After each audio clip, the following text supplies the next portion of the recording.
Hello दोस्तों। हम कल पढ़ चुके थे किसके बारे में, अवतल दर्पण के बारे में, और दूसरा किसके बारे में, उत्तल दर्पण के बारे में पढ़ चुके थे। ठीक है। अब हम लास्ट में क्या पढ़ रहे थे, फोकस बिंदु क्या होता है और फोकस दूरी क्या होती है। ठीक है, तो एक बार और हम किसके बारे में यहाँ पढ़ेंगे, पहले तो अवतल दर्पण के बारे में और उत्तल दर्पण के बारे में।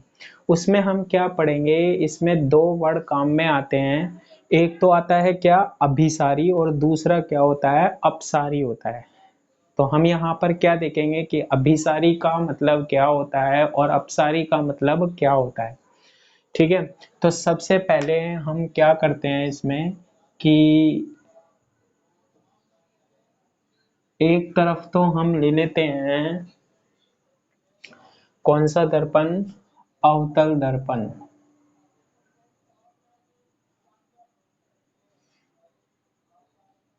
ठीक है, एक तरफ तो हमने क्या ले लिया, अवतल दर्पण ले लिया, और एक तरफ क्या ले लेते हैं हम, उत्तल दर्पण ले लेते हैं। एक तरफ तो क्या ले लिया, अवतल दर्पण, और दूसरी तरफ हमने क्या ले लिया, उत्तल दर्पण ले लिया। ठीक है।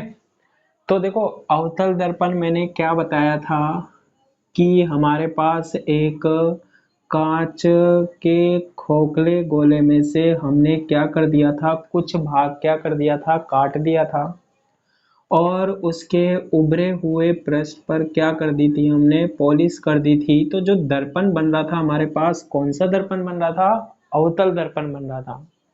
ठीक है। उत्तल दर्पण में क्या होता था हमारे पास कि ये वो ही हमने कांच के खोखले गोले में से क्या कर दिया था, हमने कुछ भाग क्या कर दिया था, काट दिया था, और इसके दबे हुए पृष्ठ पर हमने क्या कर दी थी, पॉलिश कर दी थी। तो ये हमारे पास कौन सा दर्पण बन जाता है, हमारे पास उत्तल दर्पण बन जाता है। ठीक है। फिर हमने इनसे संबंधित परिभाषाएं पढ़ी थी क्या, कि मैंने बताया था कि सबसे पहले हम कौन सा बिंदु देखते हैं, ध्रुव बिंदु देखते हैं। ध्रुव क्या होता है, पहली परिभाषा, दर्पण का मध्य बिंदु क्या कहलाता है, ध्रुव कहलाता है। ठीक है। इसमें भी दर्पण का मध्य बिंदु क्या कहलाता है, ध्रुव कहलाता है। सेकेंड परिभाषा क्या थी, वक्रता केंद्र थी। वो क्या होती है कि ये किस में से काट कर बनाया गया था, हमारे पास गोले में से काट कर बनाया गया था। तो इस गोले का जो केंद्र होता है हमारे पास, वो क्या होता है, वक्रता केंद्र होता है, जिसे हम किससे व्यक्त करते थे, सी से व्यक्त करते थे। अब ये गोला नहीं रहा तो हम इसको क्या कर देते हैं, हटा देते हैं। तो ये क्या कहलाता है हमारे पास, वक्रता केंद्र। इसमें भी हमारे पास यहाँ पर क्या होगा, एक वक्रता केंद्र, जिसे हम किससे व्यक्त करते हैं, सी से व्यक्त करते हैं। ठीक है। इसके बाद मैंने तीसरी परिभाषा किसकी बताई थी, मुख्य अक्ष की। मुख्य अक्ष क्या होता है, वक्रता केंद्र और ध्रुव के को मिलाने वाली रेखा क्या कहलाती है, मुख्य अक्ष कहलाती है। ठीक है। ऐसे ही यहाँ पर ये ध्रुव है और ये वक्रता केंद्र है, और इन दोनों को मिलाने वाली रेखा क्या कहलाती है, मुख्य अक्ष कहलाती है। इतना हम पढ़ चुके थे। इसके बाद हमारे पास अगली परिभाषा हम क्या पढ़ते थे, वक्रता त्रिज्या पढ़ते थे, जो कि क्या होती थी हमारे पास, वक्रता केंद्र और ध्रुव के बीच की दूरी, चाहे इसमें देख लो चाहे इसमें देख लो, वक्रता केंद्र और ध्रुव के मध्य की दूरी को हमने क्या कहा था, वक्रता त्रिज्या कहा था। ठीक है। इसके बाद हम किसकी बात कर रहे थे, फोकस बिंदु की बात कर रहे थे, है ना। तो अब पहले हम बात करते हैं किसकी, फोकस बिंदु की। देखो, ये हमारे पास कौन सा दर्पण है, अवतल दर्पण है। उभरे हुए पृष्ठ पर क्या है हमारे पास, पॉलिश है। मान लीजिए यहाँ से प्रकाश आ रहा है, और प्रकाश की क्या आ रही है हमारे पास, एक किरण आ रही है। ये प्रकाश की क्या है, किरण है। ठीक है। अब ये जो किरण आ रही है ये कैसी आ रही है, ये जो मुख्य अक्ष है इसके पैरेलल आ रही है, यानी कि क्या आ रही है, समांतर आ रही है। मुख्य अक्ष के क्या आ रही है, समांतर आ रही है। अब ये इससे क्या होगी हमारे पास, टकराएगी। ये दर्पण क्या करेगा, इसका परावर्तन करेगा, और ये किरण कुछ इस तरीके से क्या हो जाएगी, निकल जाएगी। ठीक है। तो ये जब हमारे पास यहाँ से टकराती है दर्पण से, तो दर्पण से टकराने के पश्चात ये जिस मुख्य अक्ष के जिस बिंदु से गुजरती है, उस बिंदु को हमने नाम दिया था। कौन सा बिंदु होता है? वो हमारे पास फोकस बिंदु होता है। तो ये कौन सा बिंदु हो गया हमारे पास? फोकस बिंदु हो गया। ठीक है। अब देखो, जैसे हमने ऊपर की तरफ एक किरण ली है, ऐसे मान लो यहाँ पर कोई अगर वस्तु रखी होगी तो उससे एक किरण कहाँ आ रही है? ऐसे आ रही है, नीचे से भी आ सकती है। ठीक है, जैसे ये मान लो हमने क्या रखी है, मोमबत्ती रख दी है ना, तो यहाँ से इसके हर बिंदु से क्या निकल रहा है? प्रकाश। और प्रकाश किससे निकलेगा? किरणों के रूप में निकलेगा। तो एक किरण तो हमने इसके ऊपर वाले बिंदु से मान ली निकल के ऐसे जा रही है, और एक बार हमने कहाँ से मान ली? नीचे वाले बिंदु से। अब देखो, ये भी किरण कहाँ से आ रही है? मुख्य अक्ष के समांतर आ रही है, इसके समांतर आ रही है, जैसे ऊपर आ रही थी। तो अब इसके लिए भी क्या है कि जब ये मुख्य अक्ष के समांतर आती है तो ये टकराकर किससे जाएगी? वो ही फोकस बिंदु से जाएगी। यही तो फोकस की परिभाषा थी कि मुख्य अक्ष के समांतर आने वाली किरण दर्पण से टकराने के पश्चात कौन से बिंदु से गुजरती है? फोकस से गुजरती है। ठीक है, किससे गुजरेंगी? ये फोकस बिंदु से।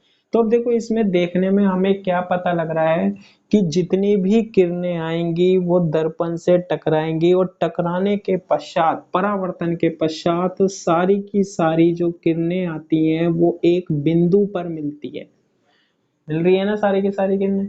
सारी की सारी किरणें किस पर मिल रही है? एक बिंदु पर मिल रही है। यानी कि हम कह सकते हैं कि ये जो अवतल दर्पण है, ये सारी किरणों को एक बिंदु पर क्या कर देता है? केंद्रित कर देता है।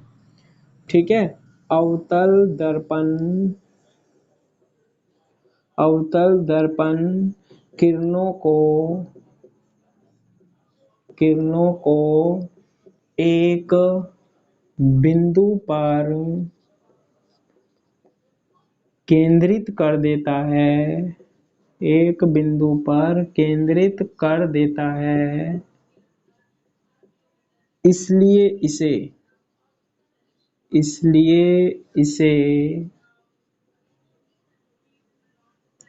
अभिसारी, मिल रही है ना एक ही बिंदु पर, इसलिए इसे अभिसारी दर्पण भी कहते हैं। इसलिए इसे क्या कहते हैं हम? अभिसारी दर्पण भी कहते हैं। तो अवतल दर्पण को कौन सा दर्पण भी कहते हैं? अभिसारी दर्पण भी कहते हैं। उत्तल दर्पण की बात करते हैं हम, है ना।